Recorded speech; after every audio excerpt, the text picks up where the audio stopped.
We are super excited to welcome to the program an amazing choreographer and creative director, Liz Imperio, who has worked with everyone like Jennifer Lopez, Cher, Pitbull, Madonna, and the list goes on and on. Liz, thank you so much for joining us on the show. Thank you so much for having me. Super excited. Not to mention, anytime I can spend time with this woman, I love me some Tina Landon. Oh, I love you, Liz, and I'm super excited for so many reasons that we will get into as the show unfolds.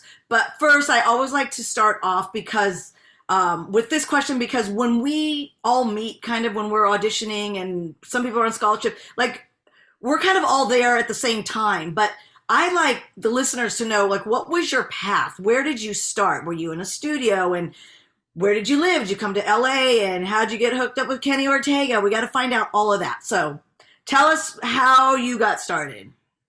Wow, I have to say, I love this story. It's my favorite story. I feel like everybody should always pay attention to what their origin story is. We see origin stories for all the superheroes that go out there. I personally think that every person has their own origin story. Mine started in Carson, California. I was actually born and raised in Long Beach, South Bay, California. I'm firstborn generation Cuban American. My family came over from Cuba in 1968. I popped out in 69. And yes, it comes with sound effects. All the things. But to be honest, I got into dance because of my mom. My mom was a professional dancer when she was young in Cuba, pre-Fidel Castro. And she did the National Ballet of Cuba. She did theater and TV. So when my family came here to the US, they bypassed Miami altogether. They had their sights set on Hollywood, California. That was like their big dream.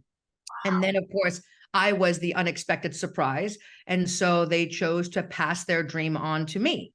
And lucky for me, I said yes. And so I started off when I was super young. Honestly, all I wanted to do was be a prima ballerina. That was my ultimate goal, is that I actually wanted to be not just a ballerina, the prima ballerina. And my mom took me to go see Alicia Alonso, who was her mentor. And I think every dancer sees someone in their sight line that when they watch them dance, everybody else blurs out. You just see them. That's it. And that's what Alicia was for me. And so I told my mom then and there, I'm like, this is it. This is what I want my life to be. Well, fast forward a few years, I was on my way, and then puberty kicked in. So at that point, the girls came in, the girls in the front, the girls in the back, all the girls showed up. It was one big party. And suddenly it went from wanting to be a prima ballerina to every director telling me, we love you. We think you're talented. We've had you in our program for so many years, but unfortunately you no longer have a ballet body. And it was one after the other, after the other. And ultimately I was so heartbroken. I told my mom, I'm done. I quit. I don't want to do this anymore. And I was pissed and I was angry and I was frustrated and felt so lost. And my mom let me wallow for about 2 weeks. And then she came to my door and said, okay, you're coming with me. And I distinctly remember looking at her with like this really stern look. I'm like, does it have to do anything with dance? I was so angry. I was like, definitely not over it. And she looked at me, she goes, yeah, but you don't have to take class. I'm just asking you to come watch something. Fine, whatever. Rolled my eyes like every young kid does. My mom takes me to the studio, and then I see people walking in, tall, short, young, old, thin, full-figured, men, women, every color. I mean, it was just like everything you could possibly imagine, walking in, followed by the guitarist and a singer. And then suddenly the teacher said something in Spanish. The guitarist went, and the whole room went, and the hairs in the back of my head just went, and I was mesmerized. And my mom, when the class was done, she tapped me on the shoulder. I froze. I couldn't move. And when I turned around, I had tears in my eyes. And I looked at her and I said, I don't know what I have to do, but I have to do that.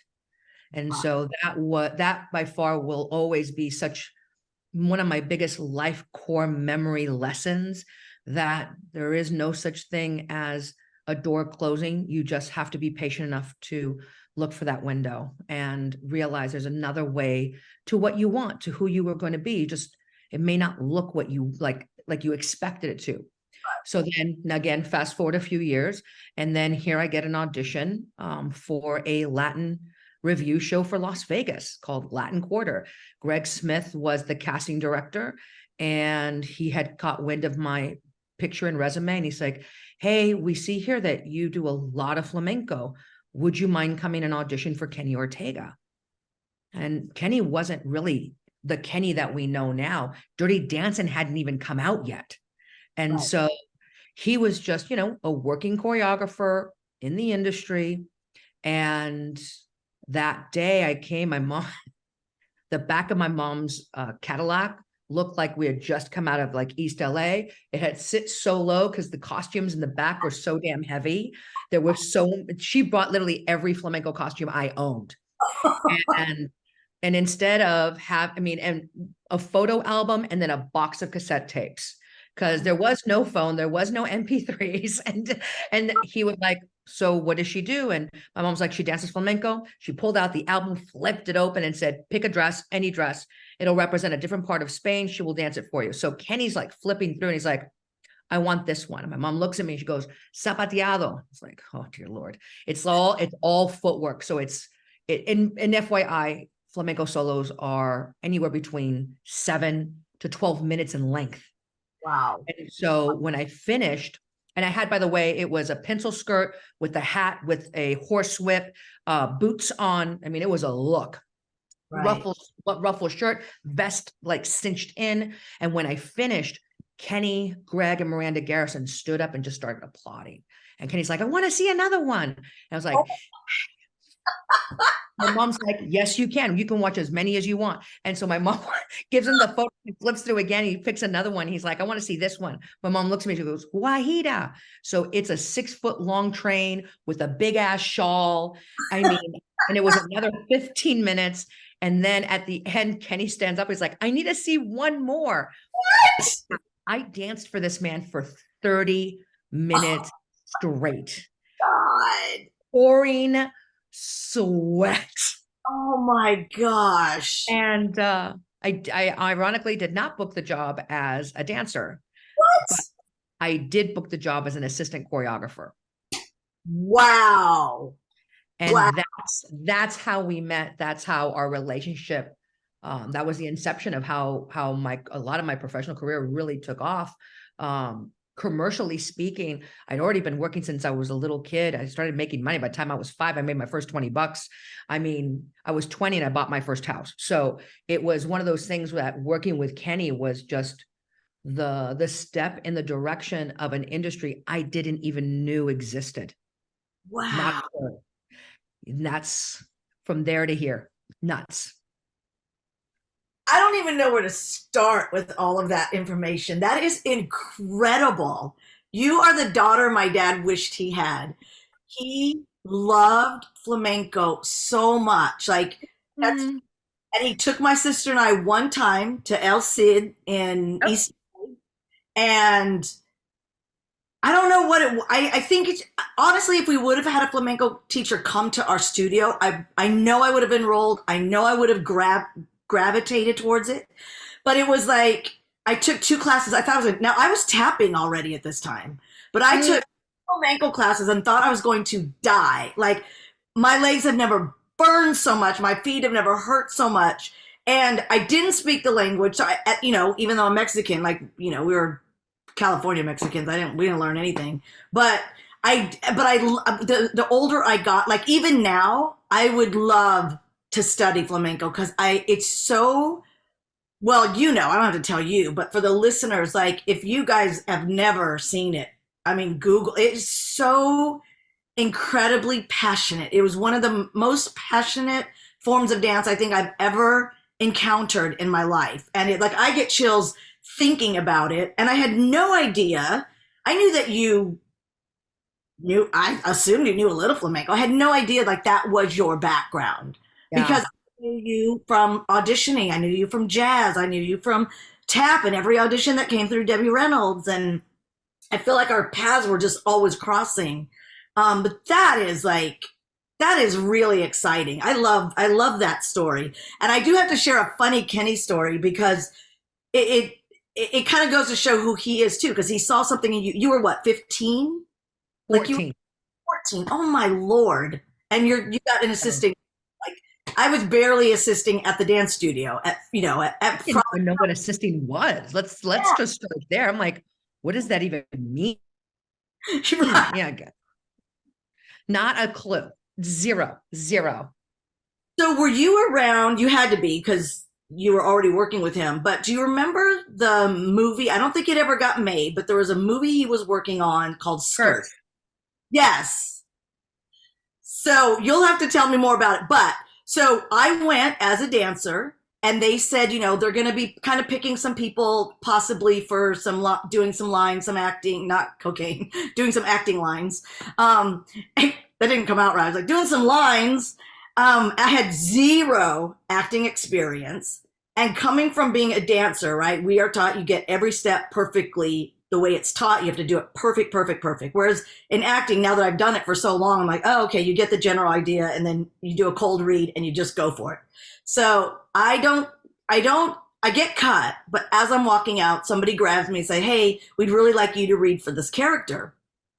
I go home, I'm sweating, I'm trembling because I can't remember all the words, and I'm trying to get them perfect. And so I go in, and it's just me and Kenny in the room, and he's sitting there, and I audition for some hard ass girl, right, or some hard chick, and my audition kind of went like this.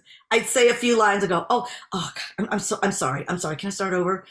And then I do it again, and just and he's like, it's okay. Just breathe.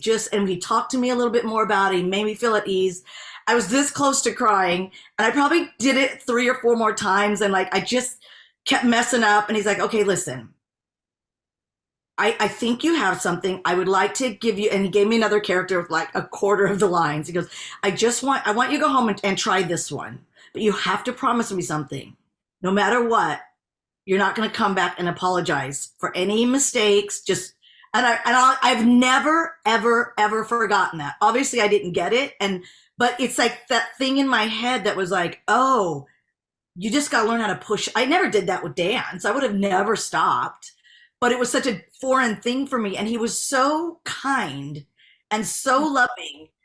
Did that ever get made?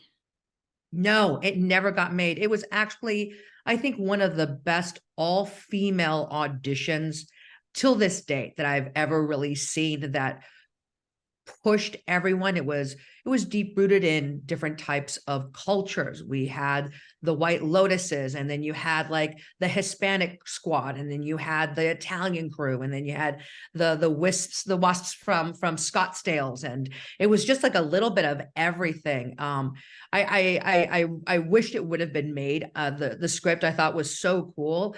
It ended up being, like it always does, comes down to production, and Kenny had a really, really clear vision, but the story that you just shared to me is just absolutely quintessential Kenny. He is one of the most kind-hearted human beings you'll ever meet. And he is all about giving people chances. I feel like that was a big part of what really drives him in life, is how can he continue bringing an opportunity for someone to fulfill a purpose in this industry, whether it's to be an actress or a dancer or an assistant or as a choreographer, doesn't matter. Like for him, it's just how can I bring the best out of you? And it's something it's just Kenny. That's all I got to say. He has that Midas touch when it comes to curating and molding young talent into becoming rock stars.